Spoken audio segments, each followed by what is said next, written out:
السلام علیکم ورحمت الله وبرکاته. پیغمبر صلی الله علیه و آله وسلم فرمایي وای لا حول ولا قوة الا بالله، دا کنز من کنوز الجنه، وای دا خزانه ده د خزانو څخه د جنت. یو صحابي و چې هغه ورته راغلی، پیغمبر علیه الصلاة والسلام ته ویل چې ای د الله رسوله، زما زوی د غیر مسلمو د خوا څخه بندي سوی دی، نو ته کومک راسره وکړه چې رایله سي. پیغمبر علیه الصلاة والسلام ورته وویل ول تاسې دا کلمه ور ورسوئ، هغه ستا زوی ته یې ووایئ چې هغه یې وایي، هر کم چې تاسو دا کلمه درته ورسولی سئ، لا حول ولا قوة الا بالله، دا دې زیاته وایي. نو دوی خپل زوی ته آل ور وکړي، یو څوک چې په هره طریقه ور استولې وه، ورته ویې ویل چې پیغمبر علیه الصلاة والسلام وایي، وایي ته لا حول ولا قوة الا بالله دا وایه. نو هغه شخص وایي، هغه نو هم صحابي دی، وایي ما دا کلمه په بند کې شروع کړله، نو د ده لاسونو کې چې کوم د اوسپنې اتکړۍ ور اچول سوي وې، هغه خود به خود الله تعالی جل جلاله ماتې کړلې.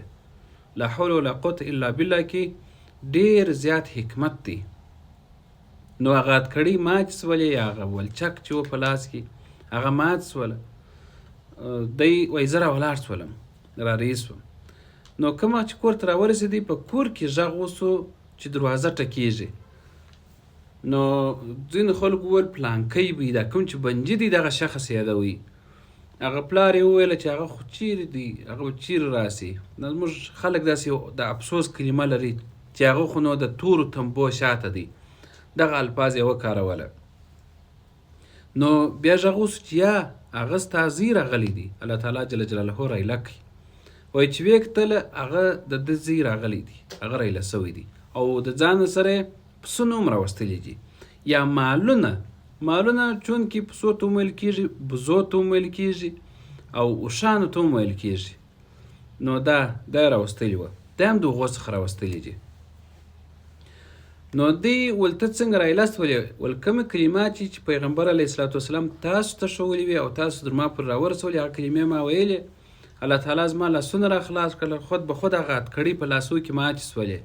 زه راووتلم او چا په ما پسې سر هم نه ګرځاوه چې په ما پسې وګوري. زموږ څه د خلکو پر اصطلاح باندې الله تعالی را باندې ړانده و کاڼه کړل. نو زه چې را روان سولم، دا د دې مالونه مې هم ځینې راوړله.